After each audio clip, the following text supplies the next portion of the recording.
RTVA, la chaîne qui survole l'évangile pur, le rhume tout mille du message. Écoutons le pasteur. Prédication. Qui est-elle? Salon du livre.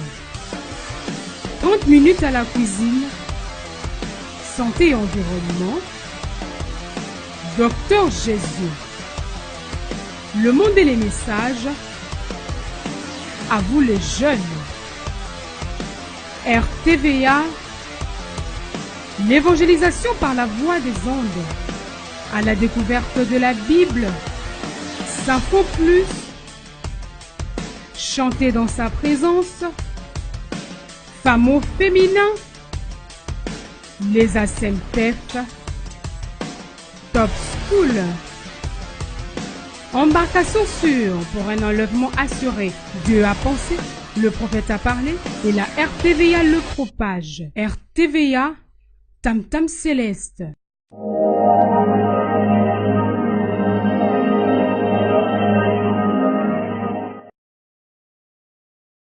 Le monde et les messages qui aujourd'hui reçoit pour vous le révérend Barouti Kasongo que voici pour nous parler un peu sur ce qu'il est et surtout ce qu'il croit.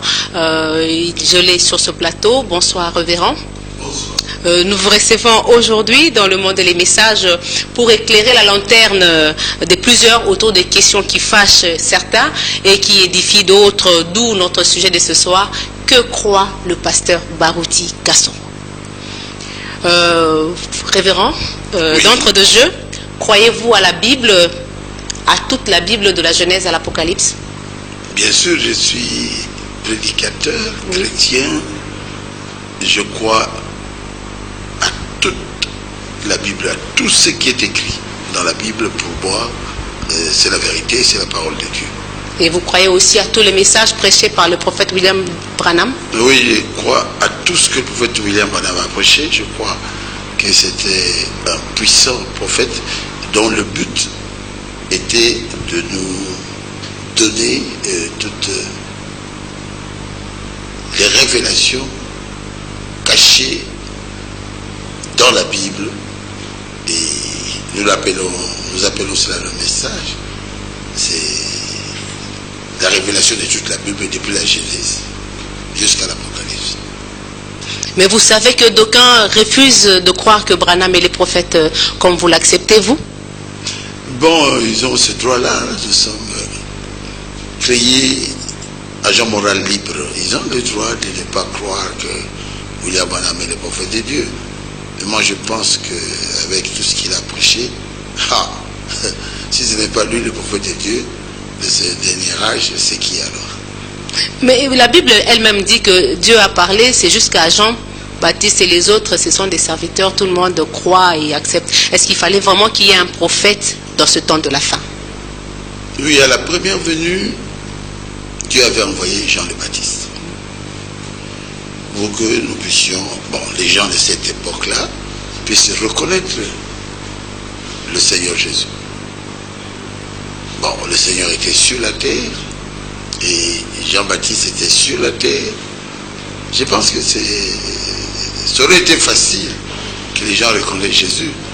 Mais non, il fallait une personne précurseur pour que les gens sachent exactement que c'est Dieu, c'est Jésus, c'est le Christ, c'est le Messie. Voici l'agneau qui ôte le péché du monde. Et aujourd'hui, le Seigneur Jésus va revenir pour la seconde fois. Mais il n'est pas sur la terre, il sera dans les airs. Nous le rencontrerons dans les airs. Il y a vraiment rejeté ça. Moi, je pense qu'ils ne comprennent pas. Il y a une raison tout à fait valable pour que Dieu envoie encore un précurseur pour nous dire: réveillez-vous, le Messie vient.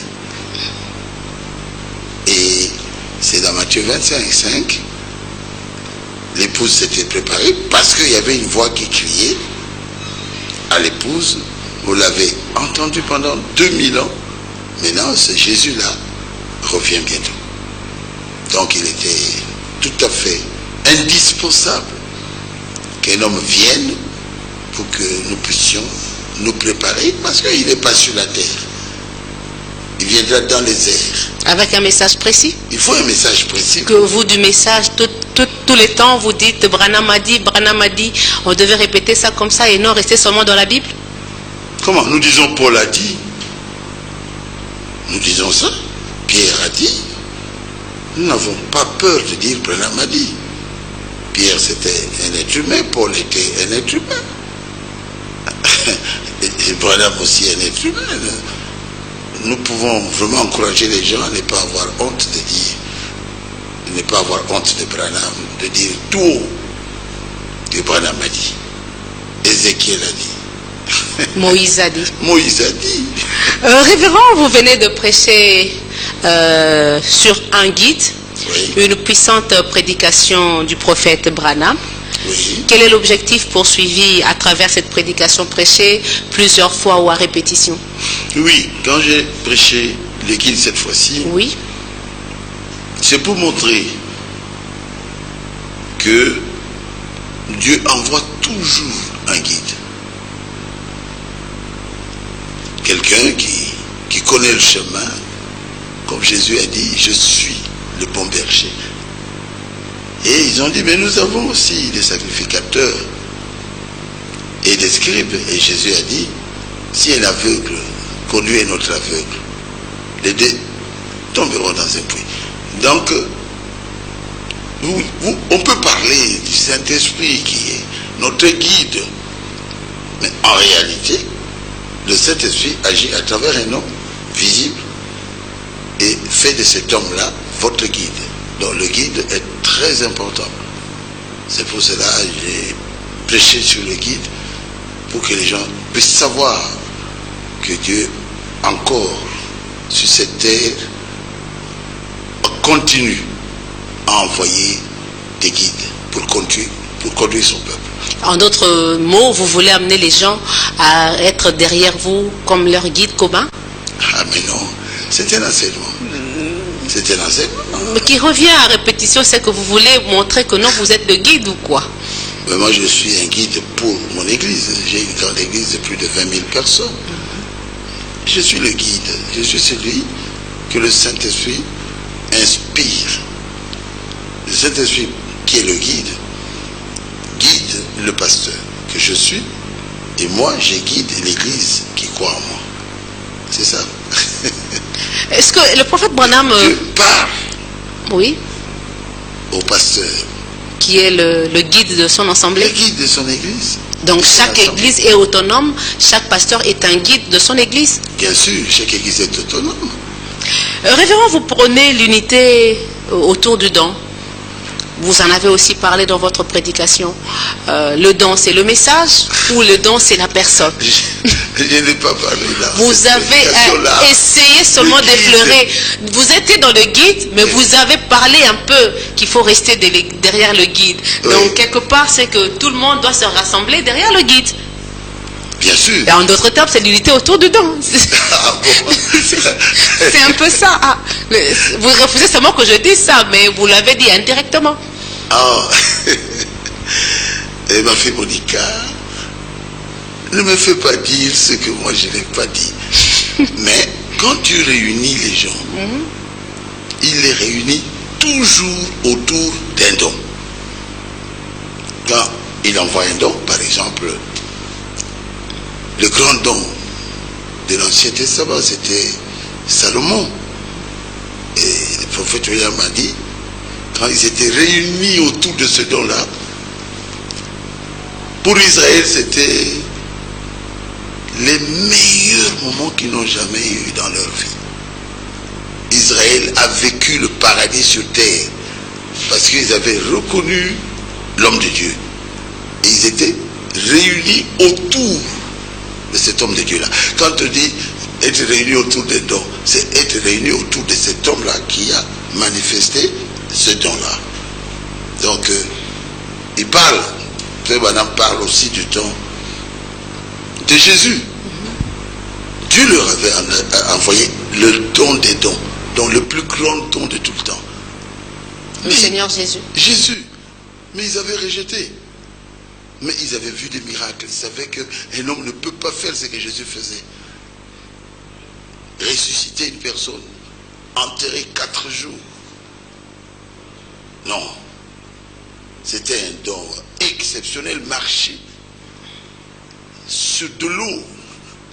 Un don exceptionnel de ressusciter les morts par-ci par-là. La fille là, Talita Koumi, mais quel don! Jésus a dit, si vous ne croyez pas en moi, mais croyez aux œuvres que je fais. Ils ont refusé. Mais ceux qui avaient reconnu le don, qui étaient venus avec des paniers, qui étaient des poceaux, ils ont dit, taisez-vous. Ils ont dit, pas question. Ils ont reconnu le don, ils vont passer terre. Donc ces gens-là ont été bénis. Ils seront avec nous. Là-bas, quand nous serons enlevés au paradis et au ciel, nous serons avec ces gens qui avaient reconnu le don de leur époque. Dieu nous avait envoyé un grand don. Paul, mais il a été décapité. Les gens reconnaissent la chose toujours en retard. Mais se réunir autour du don, c'est une grande bénédiction. Et Dieu vient de nous envoyer un grand don. William Marion Branham. Oui. Les dons merveilleux, avec le discernement des pensées, avec des résurrections et des camions, 7 camions à Durban remplis de béquilles. Qui a déjà fait ça? Je ne peux même pas toucher ses souliers. Mais c'est rejeté. Tout le monde, ils ne veulent pas. Ils ne veulent pas de William Branham. C'est vrai, ils ne veulent pas. Mais ceux qui ont cru à ce don-là doivent se regrouper autour de ce don-là. C'est ce que nous faisons. Nous sommes tout autour de ce précieux don que Dieu nous a envoyé au temps de la fin. C'est William Marion Branham. Mais l'Amérique l'a rejeté. Et quand l'Amérique l'a rejeté, Frère Branham a prononcé la parole et dit l'Amérique est maudite. L'Amérique est maudite. Pourquoi? Parce que ils n'ont pas reconnu leur visitation. La visitation. Jésus avait pleuré sur Israël. Et Israël avait souffert pendant 2000 ans. Parce qu'ils n'avaient pas reconnu la visitation. C'est toujours une malédiction après le rejet du don. Mais il faut avoir des yeux pour voir. Ce qui s'est passé au temps de Jésus, vraiment rejeter ça. C'est le plus grand don que Dieu n'a jamais envoyé, mais ils ont rejeté. Révérend Barouti, une certaine opinion du message conteste votre façon de croire et de voir sur le guide aujourd'hui. Qu'en dites-vous? Il rejette ma façon de voir et de croire sur les guides qu'aujourd'hui, ma vision à moi. Oui, qu'on devrait avoir un guide, qu'on devrait voir la personne que Dieu a confirmée. Il conteste un peu. Comment vous en... Qu'en dites-vous? Et si Kazam et vous malagaté, s'ils contestent, ils sont libres, comme j'avais dit au commencement, qu'ils aillent dans les... Comment on appelle ça? Les Écritures? Dans le trou de la terre, là. Mais... Pour ne pas voir le soleil. Qui se cache comme l'a dit le sage? Mais écoutez, le soleil est sorti et les gens disent que ce n'est pas le soleil. Ceux qui sont aveugles. Celui qui n'est pas aveugle dira, oui, c'est le matin, le soleil est là. Donc, ma vision, c'est biblique. Qu'on me montre seulement là où j'ai prêché et que cela n'était pas biblique. Un seul endroit, il n'y en a pas. Et ma vision est la Bible révélée, le message de Frère Branham. Qu'on me montre si moi je dis quelque chose que le prophète Branham a dit autre chose. Il n'y en a pas. Donc, rejeter ma vision, c'est rejeter la Bible. Mais vous dites qu'un vrai guide, c'est celui qui a vu la destination. Vous l'avez dit dans votre prédication. Oui. Pour être un guide, il faut savoir où vous emmenez. Et il faut que Dieu vous y emmène aussi. Révérend, vous êtes allé là-bas. mythe ou réalité de ciel? Je commence par prédicateur. Pour être prédicateur, il faut d'abord rencontrer Dieu. Il faut que Dieu te dise que toi, je t'envoie pour prêcher la parole. Je ne vais pas juger les gens. Si Dieu t'a parlé, si Dieu t'a dit de prêcher, gloire à Dieu. Si tu n'as pas rencontré Dieu, si tu n'as pas eu une commission de Dieu, tu fais de l'aventure. C'est comme quelqu'un qui viendrait dans une grande compagnie, je ne sais pas, comment on appelle Onatra aujourd'hui. Il y a un nouveau nom. Oui, on a donné un nom nouveau là. Et tu dis, moi, je suis travaillé de l'Onatra. Et personne n'était engagé. C'est de l'aventure. Et celui qui est de Dieu, Dieu parle pour lui. Il dit, qui es-tu qui juge un serviteur d'autrui? Même s'il tombe, moi, Dieu, j'ai la capacité de le relever. Romains 14. Donc, je commence par là. Un serviteur de Dieu, c'est Dieu qui l'engage. Il dit, serviteur d'autrui. Veut dire, nous servons Dieu. Quand Dieu dit, allez, je veux te voir à Ninive, je dis, Seigneur, je pars à Ninive. Mais si Dieu ne t'envoie pas à Ninive, qu'est-ce que tu vas faire à Ninive? Donc, un serviteur de Dieu doit savoir ce que Dieu veut qu'il fasse. Il doit avoir un jour précis où Dieu lui a parlé clairement sur son appel et sur sa mission. Il doit avoir une commission. Et la deuxième chose, c'est sur le pays. Ah là, c'est il faut vraiment, là ça devient la relève. Là ça devient la relève. Je dis, pour amener les gens dans un pays, par exemple Josué, mais Josué était déjà parti là-bas comme espion. Il a premièrement connu ce pays-là. Ils vont concourir et conquérir. Il était là, il a vu, il connaît ce qui se passe là-bas, il connaît ces gens-là. Il revient maintenant. Et Dieu lui dit, Moïse est mort, Josué, c'est toi qui feras entrer ce peuple d'Israël dans ce pays que moi je leur ai promis. Ah mais Josué était là-bas. Je vais lire les prophètes. Nous sommes dans le monde des messages, autorisés à lire et à analyser aussi. Écoutez, je serai avec toi comme j'étais avec Moïse. Oui. Frère Branham dit, Josué savait que ce pays était là. Il le savait. Pourquoi? Mais il est allé, d'abord, il était là pour l'explorer. Il était là. Ensuite, il pouvait en revenir comme témoin. Donc, le pasteur Barouti est allé et il nous revient comme témoin et il nous parle de ce qu'il a vu en tant que notre guide. Je continue. Les prédicateurs appelés de Dieu ne devraient pas être si remplis, si farcis de théologie. Non. Quoi? Parlez-nous, frère Branham. Mais ils devraient avoir visité le pays vers lequel nous allons, ramenant l'évidence de l'amour de Dieu et de la puissance de Jésus-Christ. Donc, un serviteur de Dieu doit être sûr. Comme vous l'êtes. Comme 2 plus 2 font 4. 4. Donc vous êtes très sûr parce que vous avez l'évidence? Oui, j'ai l'évidence. Ah, mais pas on parle seulement de moi. Non, mais parce que nous sommes dans que croit le pasteur Barouti. Merci. C'est ça la grande question de ce soir. Parce que certains estiment que vous croyez au-delà. Ils disent même que vous êtes allé trop loin jusqu'à dire que vous assumez la relève de Branham aujourd'hui. Écoutez, Frère Branham parle d'un serviteur de Dieu. Il parle des prédicateurs au pluriel. Les prédicateurs appelés de Dieu ne devaient pas être farcis. Ne devait pas être si farci de théologie, mais il devrait avoir visité le pays vers lequel nous allons, ramenant l'évidence de l'amour divin et de la puissance de Dieu. Oh, j'étais là, mais où est la puissance de Dieu? Où est l'amour de Dieu? Où est l'amour de Dieu? Ils sont là pour se diviser.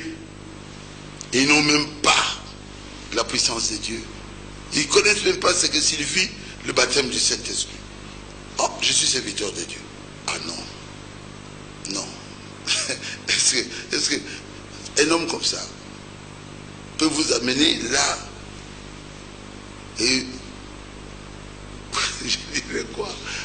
Là où vous partez, moi, je vais parler de moi maintenant. Pardonnez-moi. Oui, parlez. Nous sommes dans le monde des messages. Merci. Nous sommes là pour analyser l'actualité. Pardonnez-moi. Ce qui peut fâcher peut édifier aussi une certaine opinion, oui. Je n'ai pas voulu cela. Une naissance, c'est voulu par Dieu.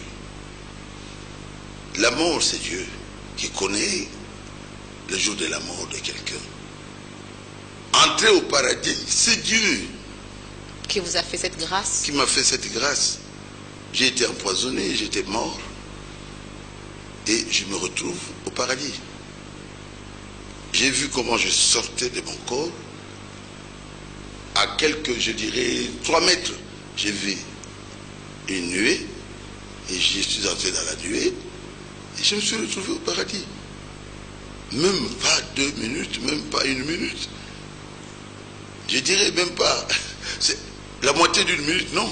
C'est quelques secondes, je me suis retrouvé au ciel. Et j'ai vu des sœurs, des frères. Et ils m'ont dit, passez par route ici.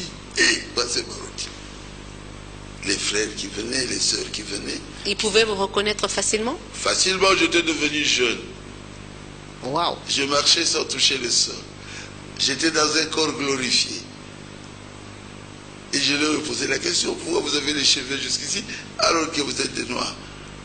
Elles m'ont dit, mais non, écoutez, aucun, il y a un verset qui dit, Dieu n'a perdu aucun de vos cheveux. Tout ce qui tombe là, se trouve en vous. J'ai dit, alors, je suis arrivé, j'ai combattu le bon combat, je suis au ciel. Ils m'ont dit, tu es né chef, assis-toi là. Je suis allé sur une chaise. Ils m'ont dit, tu dois retourner. Tu iras dans le monde entier, tu prêcheras la parole de Dieu. Oh, j'ai dit non, je ne retournerai pas. Ils ont dit, tu dois retourner. C'est beau. Il n'y a que l'amour là-bas. Il n'y a que la paix là-bas. Il n'y a que la joie là-bas. Je regarde les sapins qui étaient là. Quelle beauté. La peur ne se trouve pas là. On sent vraiment que on s'aime quand on est ensemble. C'est l'amour qui règne là-bas. C'est la joie qui règne là-bas. C'est la paix qui règne là-bas. Et après, je me suis retrouvé. Les Américains, là, en 1976, étaient en train de me réanimer à Mamaïm. Ah, il est revenu. Il est revenu. J'ai dit, oh mon Dieu. Je suis rentré encore dans mon corps malade, tout près de la mort. Donc, Dieu a fait que je visite le pays. Comme Paul, comme Branham, qui parle de comment il a été derrière le rideau de temps. Comme quelqu'un qui parle ici maintenant. Mais révérend, n'est-ce pas que pour assumer la relève de Branham, vous devriez faire exactement ce que Branham a fait, entre autres, tourner les dos au public, discerner les pensées, faire une ligne de prière. C'est ce que croit une certaine opinion dans ce message pour accepter réellement que vous assumez cette relève. Je ne sais pas. Commençons d'abord par la deuxième chose. Frère Madame dit, un pasteur qui est capable de vous amener jusqu'au baptême du Saint-Esprit, il va vous amener au ciel, plus loin. Là, c'est l'algèbre. plus loin là, c'est le ciel. Parce que j'ai été là, je suis capable d'amener la puissance de Dieu à l'église. Quand vous sortez de là, vous êtes capable d'être rempli d'amour. Moi, je ne peux pas haïr quelqu'un. Ah, il n'y a pas d'endroit pour la haine dans mon cœur. Pourquoi? J'étais là.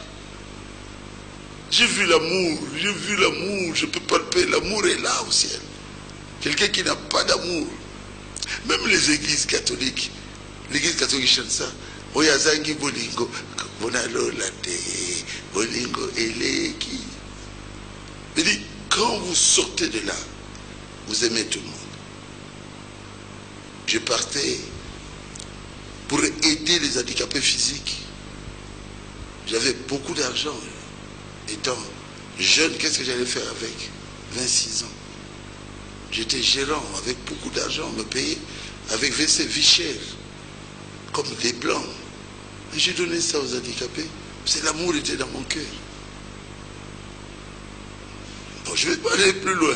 C'est pour dire que je suis réellement rentré de là. Et vous avez les évidences. Et je suis capable d'amener mon église, ou ceux qui croient en moi, dans ce pays. Dans ce pays que j'ai visité. Et vous êtes rentré avec des évidences. Les évidences sont là. Sont réelles. Réelles. L'amour. Oui. On m'appelle l'apôtre d'amour. La puissance. Les Saint-Esprit est dans mon église. Il faut venir dans Barutambela. Répondez à ma question, révérend.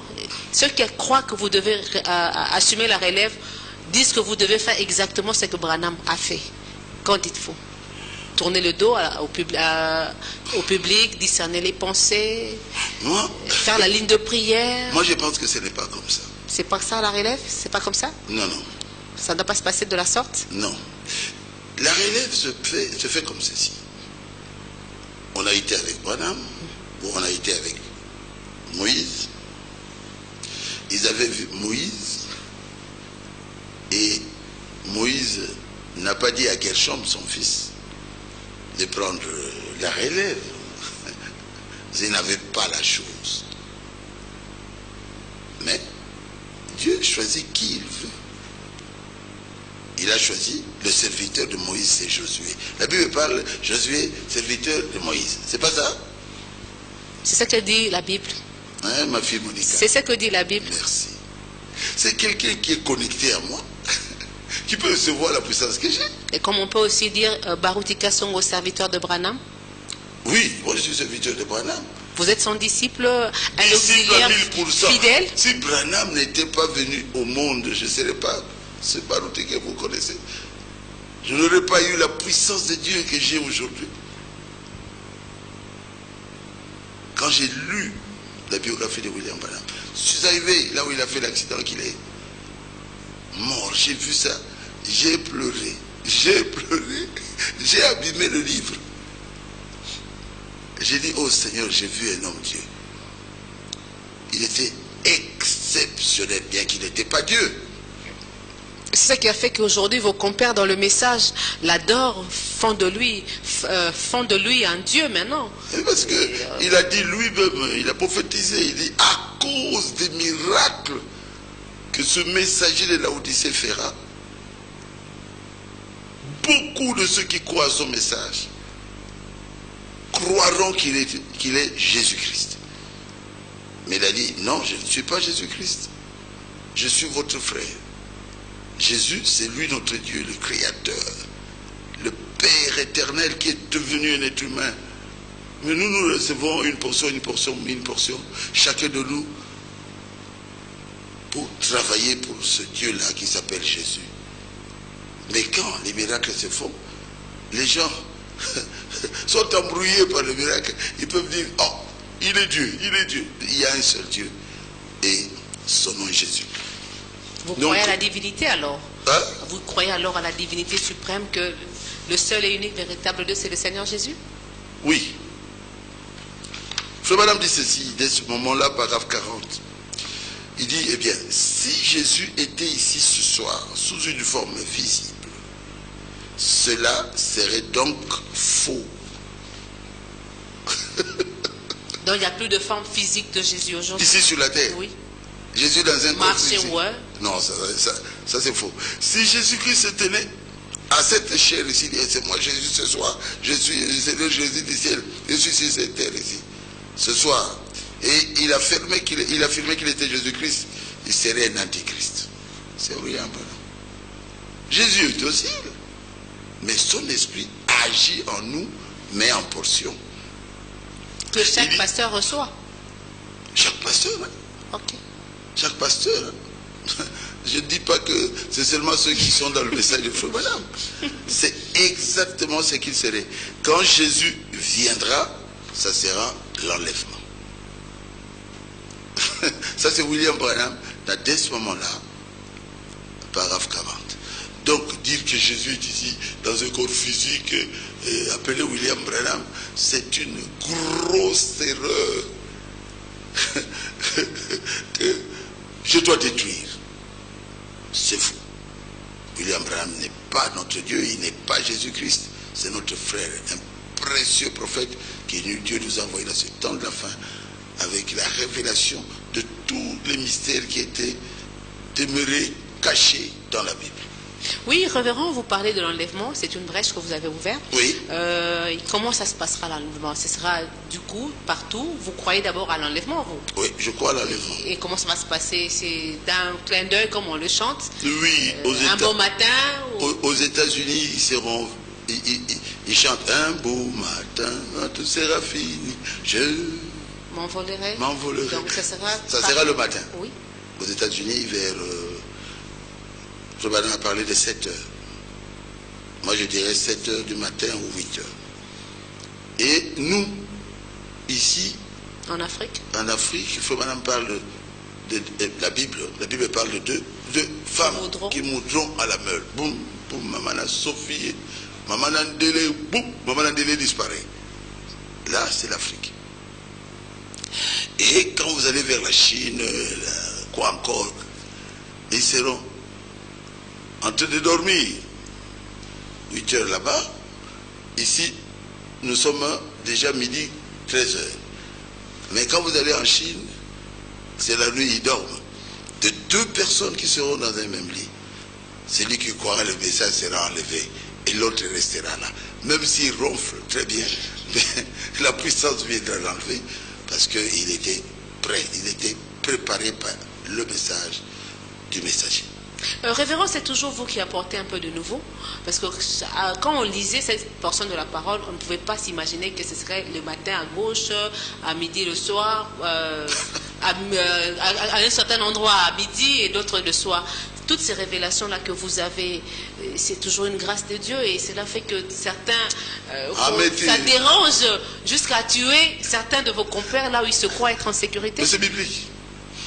Vraiment, ma fille, tu as dit exactement ça.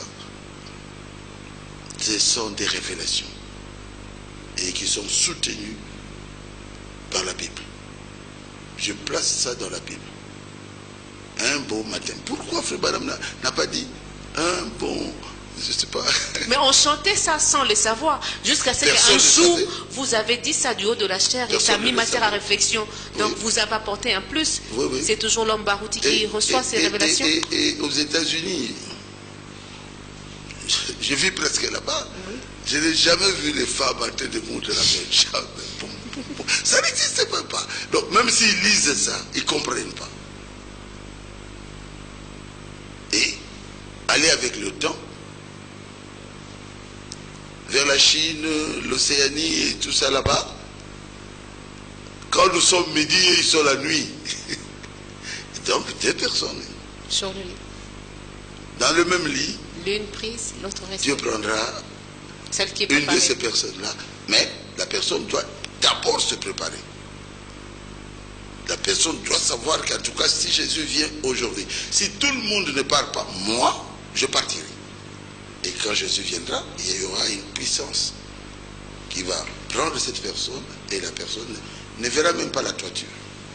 Vous avez encore ajouté une révélation le dimanche, révérend, selon laquelle il y aura un quartier Barouti au ciel, où les gens... Ça, c'est trop fort. J'étais là, je me suis dit, mais ça sort d'où encore, un quartier Barouti? Nous ne serons pas tous dans la communauté Brana? Ce n'est pas moi. Mais ça vient toujours par vous, c'est ça le problème. Je souffre. Que croit le pasteur Barouti? C'est ça. Je souffre. Parce que vous nous avez dit vous-même que que vous serez dans un quartier Barouti, là où vous serez le guide, et il y aura un autre quartier avec le prophète. Comment expliquer? Il faut que le prophète en parle. Beaucoup de gens ne comprennent pas du tout. Il faut que ce soit le prophète, pas moi. Oui, je vous laisse chercher le papier parce que là, nous sommes dans le monde des messages, donc nous analysons l'actualité au regard du message du temps de la fin. Donc tout est permis ici. Ce n'est pas moi. La Bible, c'est une révélation que vous venez de rajouter encore. Non, mais c'est une révélation, révérend, acceptez ça. C'est dans la prédication, la guérison divine. Oui. Le prophète dit, alors, retenez révélation. Moi, je me tiendrai avec ceux de ma révélation. Et de votre génération. Vous êtes même allé plus loin. Le prophète. Ouais. Et après moi, dans une autre révélation. Génération. Et dans une autre génération. Oui. Dieu suscitera quelqu'un d'autre. Mais moi, je me tiendrai seulement avec les gens qui croient en moi dans ma génération. Je vais lire ça. Oh, je serai avec Frère Badam. Oh. Mais c'est lui le prophète de l'âge. Nous serons dans son quartier général, tous. Guérison divine, prêcher à Jefferson, vie paragraphe 234. Oui. Mais aide-moi à vivre de sorte que dans ma génération. Donc, il souligne génération. Ah, merci, prophète. Je ne me tiendrai pas dans une autre génération. Oh là là. C'est qu'il y aura une autre génération qui croira à ce même message. Je n'aurai rien pour les juger. Donc, Frère Madame n'a rien à voir avec la génération qui viendra. Je n'aurai pas à me tenir en jugement avec eux. Derrière le rideau de temps, ces gens-là ont dit à Frère Branham, merci, c'est à cause de tes prédications que nous sommes aujourd'hui ici, au paradis. Frère Branham était heureux. Non, non, non. Ne sois pas encore heureux. Tu te tiendras là et nous derrière toi. Et tu seras jugé avant que nous puissions entrer.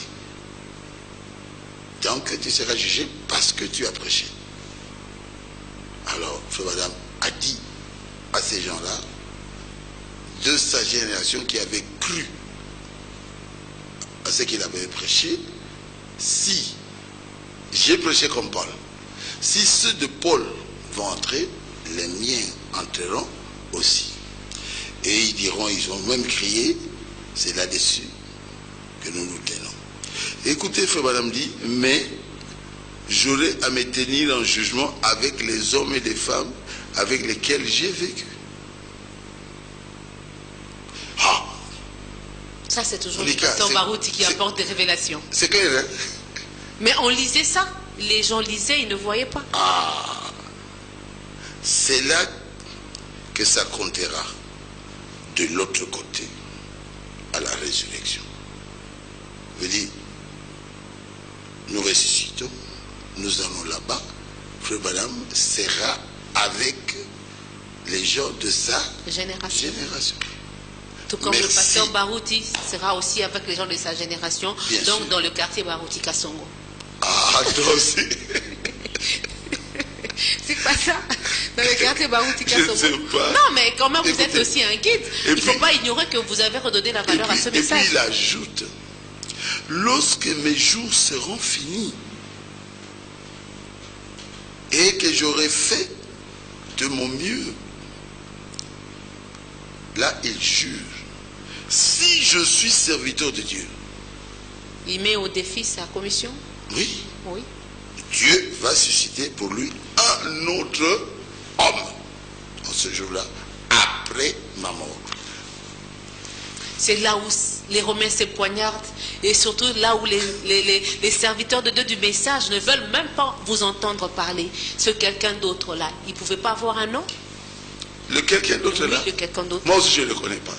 Mais en vous entendre prêcher et le dire, c'est un peu taillé à votre image. Parce que c'est vous aujourd'hui qui apportez des nouvelles révélations. C'est vous aujourd'hui qui apportez une autre vision du message. C'est pas un hasard. C'est quand même quelque chose qui donne matière à réflexion. Pour que le peuple comprenne, celui qui a fait la relève de Moïse, c'est Dieu. Mais Dieu n'a jamais présenté quelqu'un. Il l'a présenté. Il était clair. Il dit, aujourd'hui, je commencerai à t'élever. Je commencerai à t'élever devant son peuple. Ce peuple. On pensait que l'élévation, c'est seulement, Frère Branham a dit, Frère Branham, c'est plein ici. L'élévation, Frère Branham a ouvert la mer Rouge. Toi, Josué, tu vas ouvrir. Moïse, pas Frère Branham, c'est Moïse. Moïse. Oui. Merci beaucoup. Ok, c'est Moïse, oui. Moïse a ouvert quoi? La mer Rouge. La mer Rouge, mais toi, tu vas ouvrir le Jourdain. Le Jourdain. Qui avait parlé? C'est Dieu. C'est Dieu. C'est Dieu qui élève. Soyons humbles. Soyons humbles. Il faut voir ce que Dieu fait dans mon ministère. Mais les gens s'attendaient à vous voir créer des écureuils. Et tourner le dos. Tourner les dos, oui. Discerner les pensées du cœur pour dire exactement que le révérend Barouti assume la relève. Moïse a frappé 10 fois l'Égypte. Nulle part Josué a frappé. Je ne sais pas quelle ville il était. Mais tout le monde le sait qu'il avait fait la relève. C'est pas clair? Nous vous écoutons, pasteur. Il a fait la relève de Moïse. Il n'a pas dit, bon, maintenant, Pharaon, où est Pharaon? Donc chacun a sa tâche, mais dans cette relève-là. Dans cette relève, on peut voir qui fait la relève. Après William Branham, montrez-moi un prédicateur que Dieu confirme comme cet homme-là. C'était Josué qui était confirmé. Aujourd'hui, c'est cet homme-là qui est confirmé.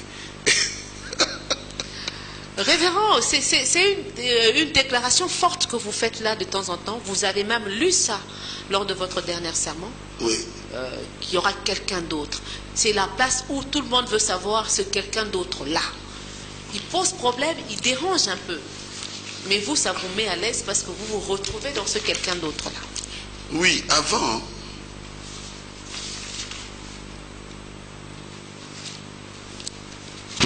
je n'avais que ça. Ça comme citation? Je conçus peut-être une estrade pour que quelqu'un d'autre y monte. Quelqu'un, pas deux. Je n'avais que ça. Peut-être que ce ministère que j'ai, en essayant de ramener les gens à la parole, a posé un fondement. Et Frère Branham dit, je vous quitterai pour de bon. Nous ne serons pas deux en même temps. Et on cherche maintenant, il pose des fondements pour qui? C'est ça. Pour qui? Exactement. Oh, j'arrive. Il parle de 3 choses. C'est soit la fin de ma route, pour permettre à cet autre d'entrer en scène. Pas plusieurs. William Branham, toi aussi, dis-nous clairement. Je lui ai frayé le chemin pour qu'il prenne la relève. Se ranger, paragraphe 62. Du côté de Jésus. La rocheuse s'est rangée du côté de Jésus. Oui, paragraphe 62. Maintenant, je peux présenter 10. Avant, les gens n'acceptaient pas. Ah non, la relève, on ne se parlait pas. Comment? Quand Jean est mort, et quand Paul est mort, qui a pris la relève? Jean. Quand Jean est mort, qui avait pris Polycarpe? Quand Polycarpe est mort, qui avait pris la relève? C'est Irénée. Irénée, c'est le Saint-Esprit. C'est dans le Nouveau Testament. Mais c'est le ministère des Éphésiens 4, c'est vous ensemble réunis que vous allez assumer cette relève. Vous pensez qu'il n'y avait pas d'autres Éphésiens 4 au temps de Paul? Il n'y avait pas d'autres Éphésiens 4 au temps de Jean? Il n'y avait pas d'autres Éphésiens 4 au temps de Polycarpe? Mais il faut lire la Bible. Il faut lire la Bible. Mais il y a un qui prend la relève. Qui est spécial? Bien sûr. Il y a une onction particulière? Il a une onction particulière. Il y a une révélation aussi particulière? Mais bien sûr. Qui de temps en temps va aller dans le pays et nous ramener les évidences? Frère Branham dit quand il a fini avec un homme, il en a une autre qui attend. C'est d'entrer dans l'esprit. C'est plein, plein, plein, plein. Il dit continuez. Continuez, frère Barouti. Je continue. L'esprit de vérité. Peut-être que c'est le temps pour moi de rentrer à la maison. C'est le paravent. Oui. N'est-ce pas?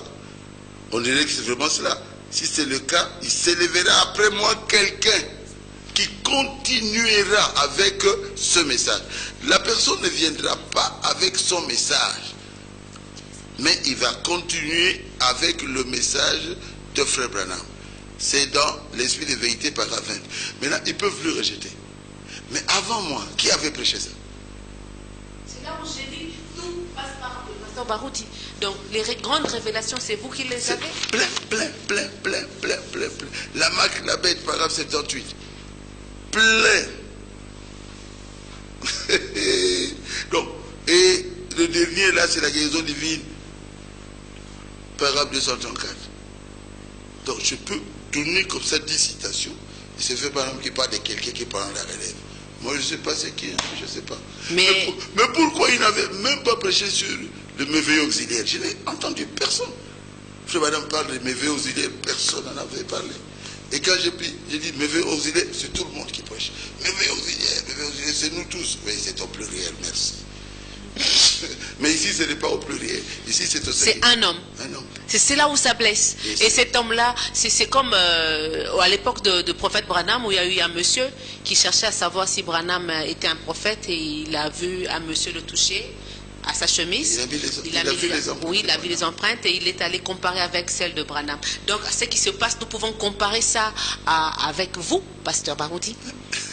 Il ne faut pas que vous faites dire des choses que je ne veux pas dire. Jean-Baptiste, quand on lui a posé la question, que dis-tu de toi-même? Est-ce que tu es le Messie? Tu es ceci? Il a dit non. Je suis la voix de celui qui crie dans le désert pour préparer le chemin du Seigneur. On l'a décapité pour ça. Une fille, a très bien dansé, on l'a décapité. On ne nous considère pas. Avec tous les miracles qui se font, les gens ont encore le courage de nous critiquer. Mais ils peuvent voir quelle est la personne que Dieu utilise après Frère Branham. Il faut avoir les yeux. Oui, ne nous appelez pas, s'il vous plaît. Je prends seulement les textos pour permettre à l'homme de Dieu de répondre à nos questions. Si vous devez intervenir, ça va perturber l'ordre des choses. En tout cas, essayez seulement d'envoyer des textos. Je vais lire et il répondra. Révérend, je reviens à vous. Vous dites que ce qui se passe dans votre ministère, si on ne veut pas croire, c'est qu'on a un problème avec ses yeux. Mais vous, du message, vous dites plus que c'est prêcher. Il faut apporter la parole, parole sur parole, parole sur parole. C'est sur ça que vous êtes basé dans ce message. Et vous n'êtes pas sorti de la doctrine du message quand vous prenez toujours les miracles, les guérisons.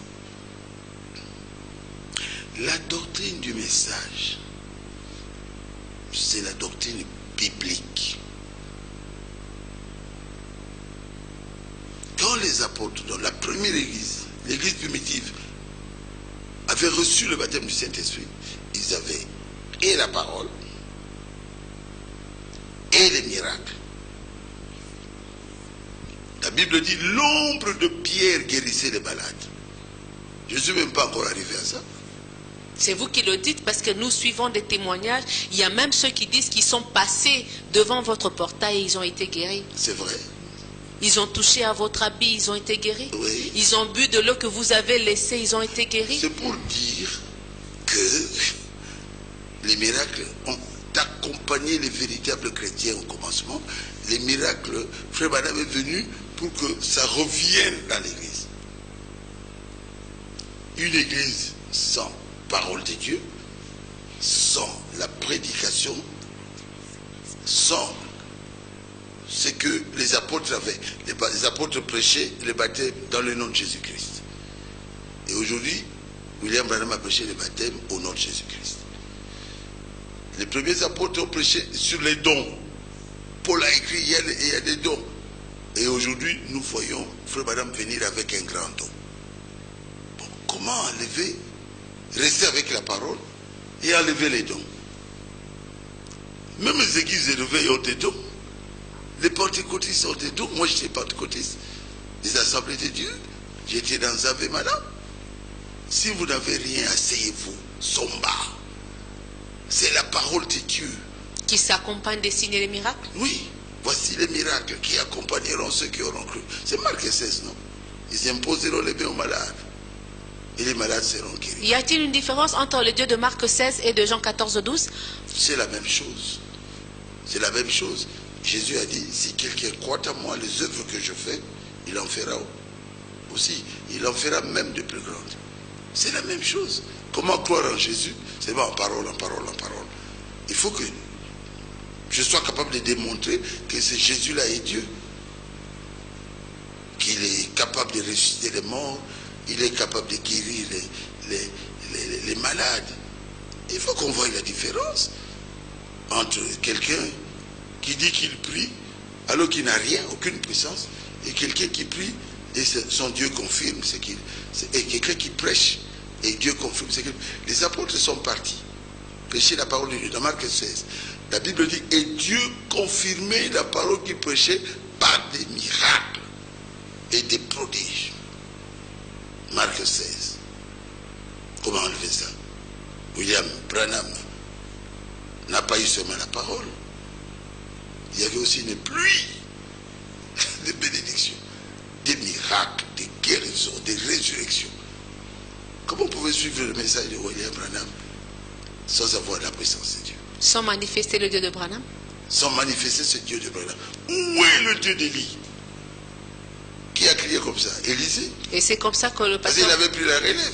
Et c'est comme ça que le pasteur Barouti pouvait crier, je m'attendais à ce qu'une personne se lève de sa chaise. Au Brésil, et la femme blanche a quitté la chaise. Vous n'avez pas eu peur? Peur? Oui. Comment? Est-ce que le Saint-Esprit peut avoir peur? J'ai baptisé beaucoup de Brésiliens.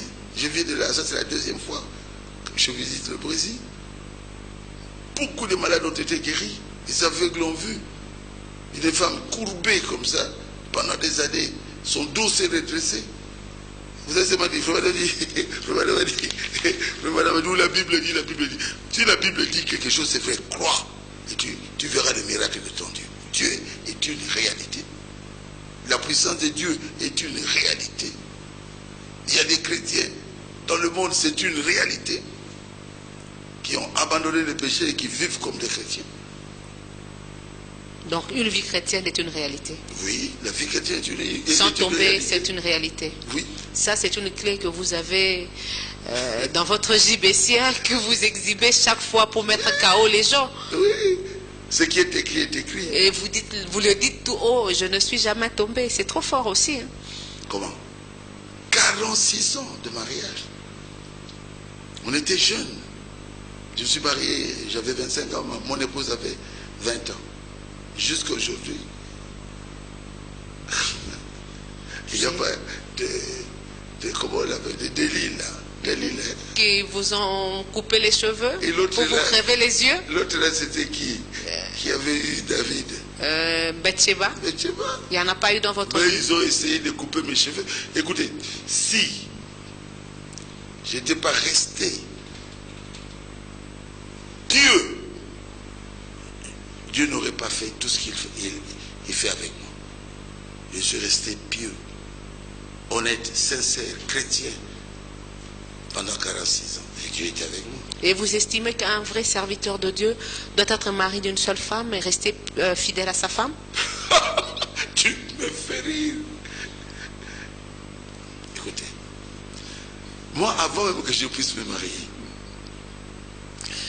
puisque mon père était soulard des fois, quand il revenait, il faisait souffrir ma mère, criait.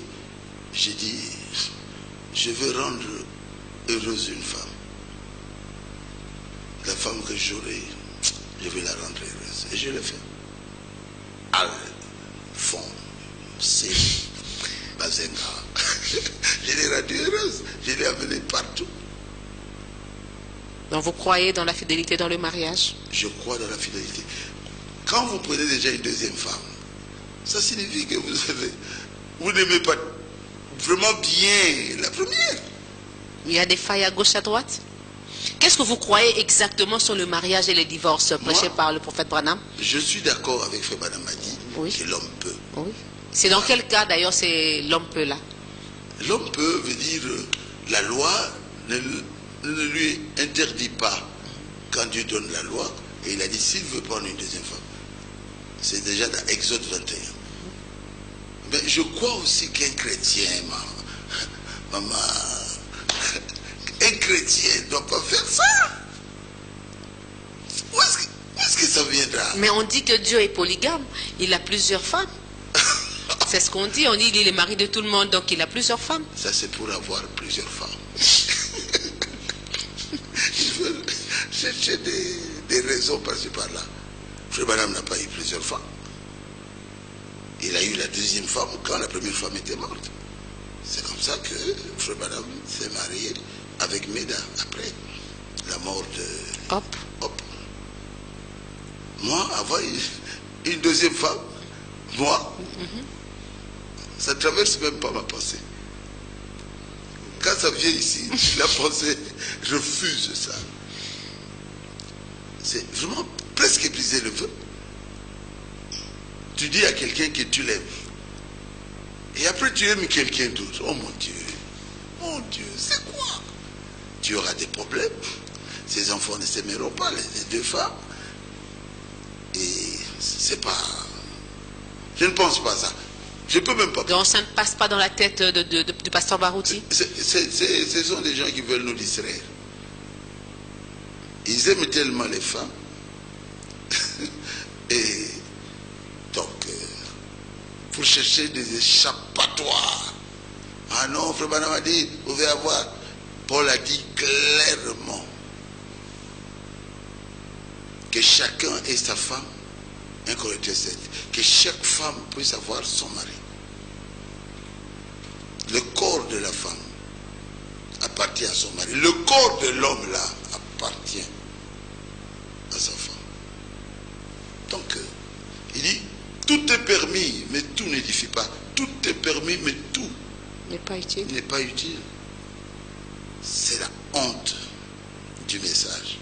Appeler une personne comme ça, chrétien, moi, j'hésite beaucoup.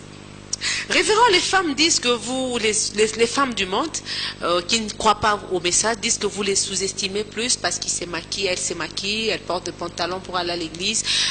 Quel impact cela a à voir avec le salut de l'âme, se maquiller, porter les pantalons? Qu'est-ce que ça a à voir comme impact? Vous savez, dans le temps, aux États-Unis, en Europe, partout, les femmes avaient des robes. Vous voyez là, les toilettes, on met une femme avec la robe. C'est une Française qui avait dit, moi je deviens un homme. Elle a mis le pantalon pour s'égaler à l'homme. Que nos sœurs ne le fassent pas. Il y a un esprit derrière. Vous êtes femme, soyez comme une femme. Même l'aspect doit être l'aspect d'une femme. Une femme qui enlève tous les cheveux, et elle est là comme un homme, ça ne marche pas. Ça ne marche pas. Je voudrais que mes filles puissent savoir que la Bible dit que la femme ne doit pas s'habiller comme un homme. C'est un verset biblique dans la loi, dans l'Ancien Testament. Habillez-vous comme des femmes et cachez vos seins. Ne soyez pas des Oudjana et que tout le monde puisse vous regarder, vous exposer. Le pantalon montre tout. Et il y a même des femmes qui circulent sans sous-vêtements. Honte à vous. Avec des habits qui montrent toute la forme de leur vie, de leur corps. Toute la forme. Donc il n'y a rien à cacher. Si vous voulez faire le commerce de votre corps, sachez que vous n'êtes pas une chrétienne. Vous devez cacher, vous habiller normalement, comme la Bible dit. La Bible dit à la femme de ne pas exposer son corps, de s'habiller convenablement, comme une bonne dame. J'ai dit ça une fois à une femme. On s'est rencontrés en ville, à la commune de la Gombe. Je prenais le Coca-Cola, la femme est venue prendre aussi du sucré avec moi. J'ai dit, ma fille, regarde l'histoire. Il y a des années, et sa petite sœur a dit, je t'avais dit ça. Elle dit, c'est moi le pasteur Barouti, ne t'habille plus comme ça. Dieu n'aime pas ça. Et sa fille, et sa petite sœur lui a donné un pagne. Montez à vous. Vous allez à l'église avec des jupes ici. Et quand vous êtes devant le pasteur, qu'est-ce que vous cherchez à l'église quand vous venez comme une prostituée? C'est pas bon. Habillez-vous correctement. Et Dieu sera content. Et le pays ira de l'avant. Oui, pasteur Barouti, une question. Il y a une... Bon, je ne sais pas s'il n'a pas signé de son nom, mais il dit pourquoi dans les églises du message, il y a la photo sur vos murs. Donc, je pense que c'est la chaire où il voulait parler. Il y a la photo de Jésus et de Branham. Pourquoi? Bon, nous mettons ça parce que dans l'église de Feu Branham, il y avait la photo de Jésus. Et sa photo. Et sa photo. Pour nous, c'est ce que nous mettons. Mais Feu Branham n'est pas notre Dieu. On peut aussi enlever la photo. Ça ne vous dérangerait pas? Moi, ça ne me dérangera pas. Il n'est pas notre Dieu, il est notre prophète, nous le respectons. C'est pour ça que nous mettons sa photo un peu à droite, là, à côté. Mais la photo qui est très importante, c'est la photo de Jésus. Donc pour moi, dans l'Ancien Testament aussi, il y avait des choses qu'aujourd'hui on ne devait pas accepter. Vous devez faire ceci, faites ceci. Et les gens faisaient cela. Donc on mettait l'ange sur, comment on appelle ça là où il y avait les 10 commandements. Oui, l'arche de Moïse, ouais, de l'Alliance. Mais aujourd'hui, si on met un ange là comme ça, bon, il y a des choses qui sont comme ça. Et Dieu a voulu que sur l'arche, qu'il y ait cet ange-là. Quel est le nom de l'ange? Je ne connais pas. Pourquoi il doit avoir les ailes déployées? Je ne sais pas. Mais écoutez seulement la parole que nous prêchons. Je crois que ça va vous édifier. Révérend, on parlait de la femme. Elle pense que le message la crible trop. Le message est trop dur vis-à-vis de la femme. Vous la condamnez régulièrement, vous devez toujours crier sur elle, alors que les hommes n'ont pas trop à redire. Est-ce que vous n'êtes pas aussi trop misogyne? Écoutez, un pays, c'est la femme. Une maison, pour savoir que c'est une bonne maison, c'est la femme. Une église, pour savoir que c'est une bonne église, c'est la femme. Et la personne qui nous a créé des problèmes pour que nous puissions mourir aujourd'hui, c'est la femme. C'est la femme. Elle a mangé le fruit. C'est pour cela qu'on doit être prudent. Prudent. Monica aime beaucoup le français, la langue française. Qu'est-ce qu'on dit de la femme? Éduquer une femme, c'est éduquer toute une nation. C'est éduquer toute une nation. Nous devons éduquer la femme. Trop la serrer comme vous le faites? Ah, des fois, il faut serrer un peu. Mais dans mon église des femmes, Mais c'est plus que les hommes, elles sont très nombreuses. Parce qu'après les avoir bien serrées, le Saint-Esprit est entré dans le cœur. Et maintenant, elles sont en train de me remercier. Parce que si vous nous aviez pas prêché comme ça, on serait comme ces femmes que nous voyons avec les ongles jusqu'ici. Ça fait partie de la beauté. Ça fait partie de la beauté quand même. Même dans les villages aussi. Dans les villages, la beauté, les femmes faisaient ça, et puis. Parce que c'est une femme. La beauté, c'est dans le cœur. La beauté, vous devez être comme Dieu vous a créé. Dieu n'a pas fait les ongles jusqu'ici. C'est pas ça la beauté. Dieu n'a pas. Si vous avez un enfant, et l'enfant sort là le jour de sa naissance avec des lèvres rouges, vous allez crier, c'est la sorcellerie, c'est la sorcellerie. Mais vous mettez tout rouge, ce n'est pas la sorcellerie. L'homme doit être naturel. Quand l'homme est naturel, la femme naturelle, c'est alors qu'on va la respecter. On va la considérer. Mais si c'est suivez-moi, tout enlevé, cette femme est considérée comme une prostituée. Et mais si elle le fait sous la demande de son mari, qui veut la voir ainsi, parce que vous dites vous-même que la femme doit être soumise à l'homme. Il y a des maris qui aiment ça. Oui. Qui aiment voir un peu sa femme sexy. Qu'elle fasse ça pour son mari et qu'elle ne vienne pas dans mon église. Moi, je n'aime pas les choses comme ça. Moi, je veux qu'une femme soit femme. Respectable, honorable. Et il y a des esprits derrière tout ça, l'esprit de la prostitution. Vous voyez quelqu'un, une femme qui est très bien là, beaucoup d'argent, et elle va faire des choses. Moi, je me pose des questions. Mauvaises. Des fois avec le boy là, dans la son domestique à la maison. Son domestique. Soyez chrétiens, recevez le Saint-Esprit, mes sœurs, et je serai fier de vous. Pasteur, les jeunes, nous sommes en train de parler de que croit le pasteur Barouti. Pour vous, la jeunesse, qu'est-ce qu'elle représente pour vous? La jeunesse, ouais. C'est l'avenir de demain. Ils doivent étudier, ils doivent être des bons chrétiens, que le jeune soit vraiment tout ce qu'il y a de meilleur, même plus que nous, parce que l'avenir doit être meilleur au passé. Et nous aurons un bon pays, et nous aurons les églises avec des bons chrétiens.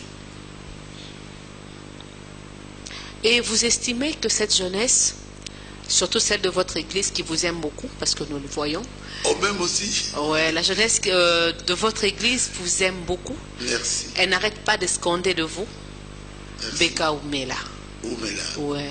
Vie éternelle. Vie éternellement. Ah bon, ils veulent pas que je meure, ils veulent que je vive. Et vous vous dites que moi je fais quand même un bon travail. Si on demandait au révérend Barou de faire un bilan de ses 45 ans de ministère, il se dira qu'il est satisfait de son travail?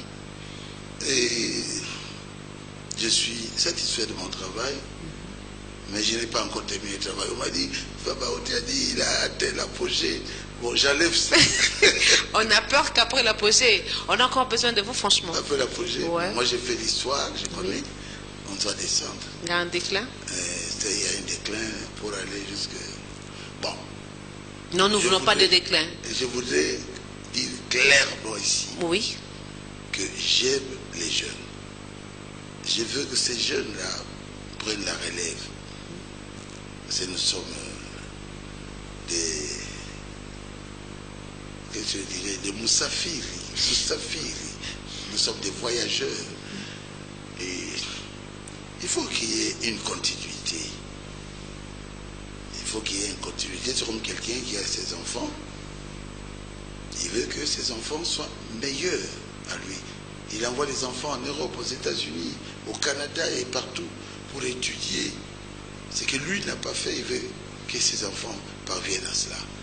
Je veux que les jeunes soient meilleurs à moi. que les jeunes continuent à prier et à croire en Dieu et à être les meilleures personnes. Pourquoi pas un jour des ministres dans ce pays du gouvernement. Oui.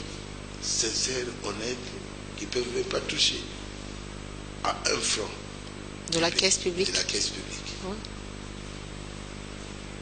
Je réussirai. Vous réussirez. Ces jeunes se plaignent aussi un peu de vous, pasteur, parce que vous ne les accompagnez pas dans leur mariage.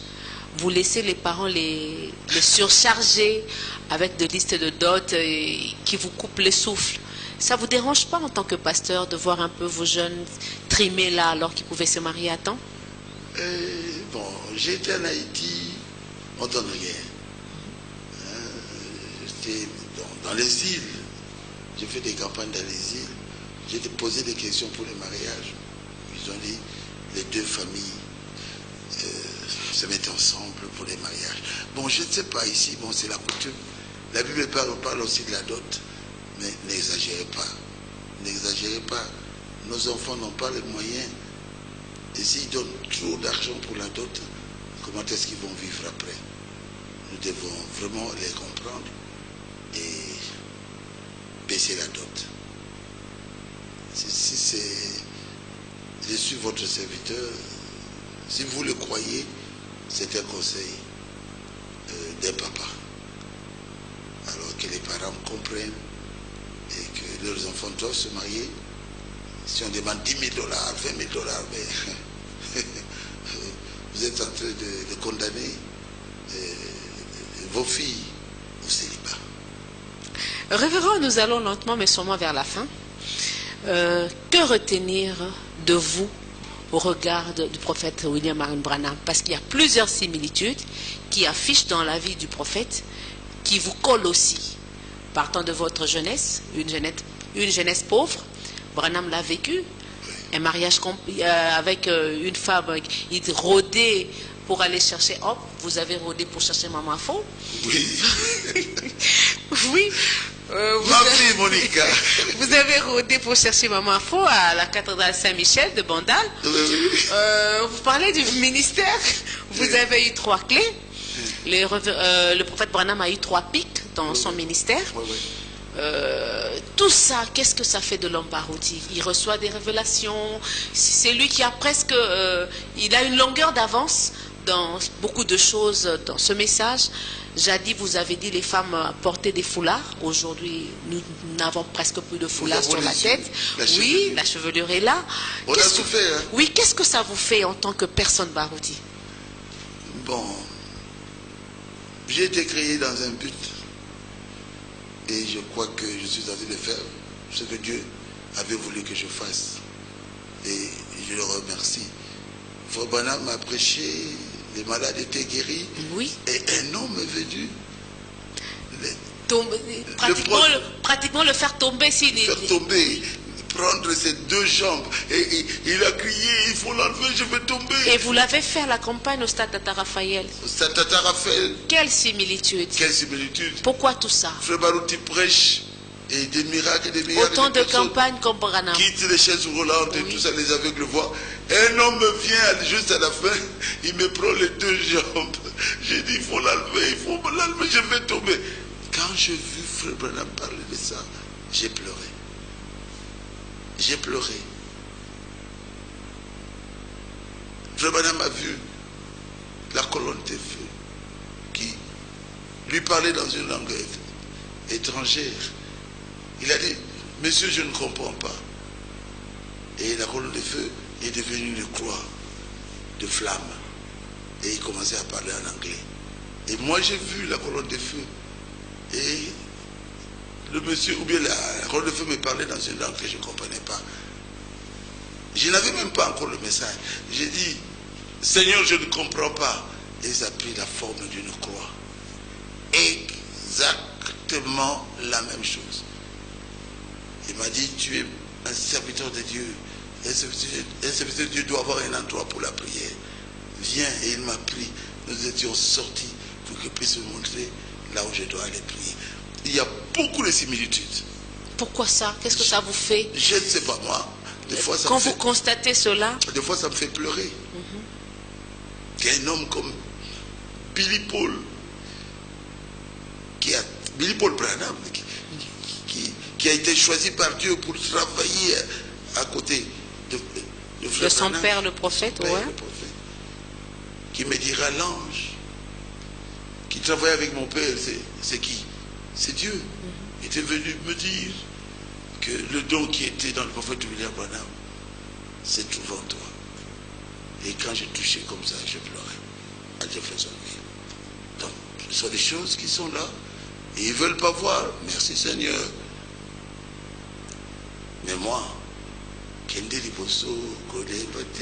des gens qui croient dans mon ministère. Et les gens du dénominationnel, comme vous les messages, vous les appelez, ont plus confiance en vous que vos compères dans le message. Est-ce qu'ils ne versent pas dans le pharisien qui était avec Jésus et qui ne pouvait pas reconnaître? Il discutait avec moi. Le message est faux. Et je n'avais que, je peux dire, 26 ans. Mais, et puis mon maman m'avait appelé là-bas et une colombe est venue sur ma tête. Tout le monde voyait la colombe. Frère, j'ai fabriqué la colombe. J'ai fabriqué ce vent-là qui nous entourait. Ah non, c'est faux. Bon, toi, parle de ce que Dieu a fait avec toi. Laisse Jean-Baptiste tranquille. Il est la voix de celui qui crie dans le désert. Même si vous criez que c'est faux, mais il est la personne là dont il a parlé. Ces gens-là, tous croient au message. Kapuko, il est aujourd'hui pasteur de l'église du message des 18e rue. Il a cru à cause de la colombe qui était sur ma tête. Il n'est pas encore mort. Il avait vu la colombe seulement. Mal était là. Frère Kountola était à droite. J'ai demandé à Malédi, tu as un oiseau sur la tête. Kountola a dit, c'est une colombe sur ta tête. Et j'étais dans l'avion, je partais à Paris. Un jeune m'a dit, j'étais là, pasteur, tu dois en parler. On partait à Paris avec lui. Il dit, nous les Balouba, faites attention. On a eu peur après. Et nous tous, nous avons changé la vie. Nous avons dit que le message est la vérité. Dieu est venu confirmer le message. Dieu ne me confirme pas moi. Il confirme ce que je prêche, il confirme ce que je suis. Oui, vous n'avez pas un autre message que celui de Branham. Comment? Il n'y a que le message de Frère Branham. Et vous n'êtes pas un 8e prophète non plus. Je ne suis pas un prophète. Pas non plus un 8e messager. Je ne suis pas un messager. Révérend Barouti, les minutes, lentement mais sûrement, je voudrais que vous résumez chaque point que nous avons traité ce soir sur la relève. Vous l'assumez, cette relève? Je ne veux pas parler de ça. Vous savez, Frère Branham savait qu'il était le messager de la Odyssée. Oui, mais à des moments dans les brochures, il jurait par ça. Si je suis ton prophète. Oui, d'accord. Mais jusqu'à la fin, même la brochure de cet âge d'église exposée, il n'a pas mis son nom. Oui. C'est comme s'il ne connaissait pas le messager. Que ceux qui ont des yeux puissent voir. Et la continuité dans ce message, ça existe bel et bien? Oui, le message n'échouera pas. Okay. Jamais. Si je ne suis pas là, Dieu fera ce qu'il fera. Il y a une continuité. Nous continuons le travail. Ça ne va pas s'arrêter. Ce message va grandissant. Avant, on disait que nous étions des magiciens. On disait que nous étions des branhamistes. Aujourd'hui, ils savent que nous sommes des chrétiens. Et nous sommes des chrétiens. Nous devons aimer les autres églises. Ils sont libres de croire ce qu'ils doivent. Et ils croient. Ils sont des agents moraux libres. Dieu les a créés libres. Tout le monde prie. Et moi, j'ai du respect pour ceux qui prient. Mais qu'on reconnaisse aussi ce que Dieu fait avec l'autre. Et qu'on doit rester derrière le guide? Bien sûr. Révérend, la dernière question pour ce soir, parce que là, on va se séparer avec vous. Mais je voudrais, plus que vous nous parliez un peu de ce qui se passe dans le monde, sommes-nous réellement en pleine Troisième Guerre mondiale bientôt, ou bien il faut encore attendre longtemps? Mais ça a été annoncé hier, je crois. La Russie a dit qu'il va attaquer les États-Unis. Et la Russie et la Chine, ils avaient fait, je ne sais pas comment on appelle ça, une certaine guerre pour se préparer à attaquer les États-Unis. Nous sommes à la fin. La Troisième Guerre mondiale est à la portée de la main. Donc avant que ça commence, nous devons partir dans l'enlèvement. Donc dans très peu de temps, je dirais 2 ans, 3 ans, nous serons avec Jésus dans les airs. Et que retenir en bref de ce que croit le révérend Baruti Kasongo ce soir? Je crois que Dieu a envoyé un prophète pour que nous puissions préparer le peuple de Dieu à la seconde venue. Voici l'époux, allez à sa rencontre. Et nous devons avoir de l'huile, c'est le baptême du Saint-Esprit. Et nous devons être des bons prédicateurs, un exemple à suivre, donc un modèle, comme nous le faisons, prêcher par l'exemple. Donc, amener l'unité dans l'Église, au lieu de se combattre, que chacun reconnaisse sa place et que nous puissions nous soutenir dans ce combat contre le péché, contre le diable. C'est le diable aujourd'hui, oh là là, il faut voir les couses, hein. Il faut voir les couses, c'est toujours rempli, hein. C'est vrai. Les bars noirs là qui n'ont pas de lumière, les buvettes. Là où les pasteurs se rencontrent avec les fidèles aussi des fois. Et des fois le fidèle rencontre son pasteur dans le cousu. Donc que les pasteurs vivent comme des chrétiens pour qu'ils soient l'exemple des autres, que nous puissions atteindre la perfection, parce que bientôt Jésus va revenir. La perfection, c'est laisser le mal et vivre comme des bons chrétiens, surtout aimer la personne qui ne vous aime pas et faire du bien à celui qui vous fait du mal. Parce que votre Père Céleste fait du bien à ceux qui continuent dans le péché. Mais un jour, il viendra et eux, ils vont rester, nous partirons dans l'enlèvement. Pasteur, faites tout pour devenir chrétien. Alors les gens seront sauvés. Change de cœur, change de vie. Je parle au pasteur. Oui. C'est une honte si le pasteur se retrouve dans les gouzous, dans les boîtes de nuit. C'est une honte si les chrétiens se retrouvent dans des vies sales. C'est tout ce que je peux dire. Changer de vie. Merci. Jésus revient. Okay.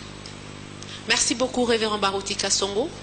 Grande était notre joie de vous recevoir ce soir au plateau Le Monde et les Messages, qui a voulu savoir tout sur ce que croit le pasteur Baruti. Merci vraiment. Je vous remercie. Je remercie ma fille. Merci beaucoup, révérend. Que Dieu vous bénisse. Amen. Qu'il vous bénisse aussi.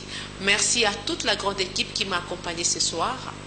Merci à vous aussi qui nous avez prêté de votre attention pour apprendre ce que l'homme de Dieu a essayé d'éclairer ce soir dans la foi de tout un chacun. Merci surtout à tous ceux qui nous suivent sur le net. Que Dieu vous bénisse richement. Au revoir et à la prochaine.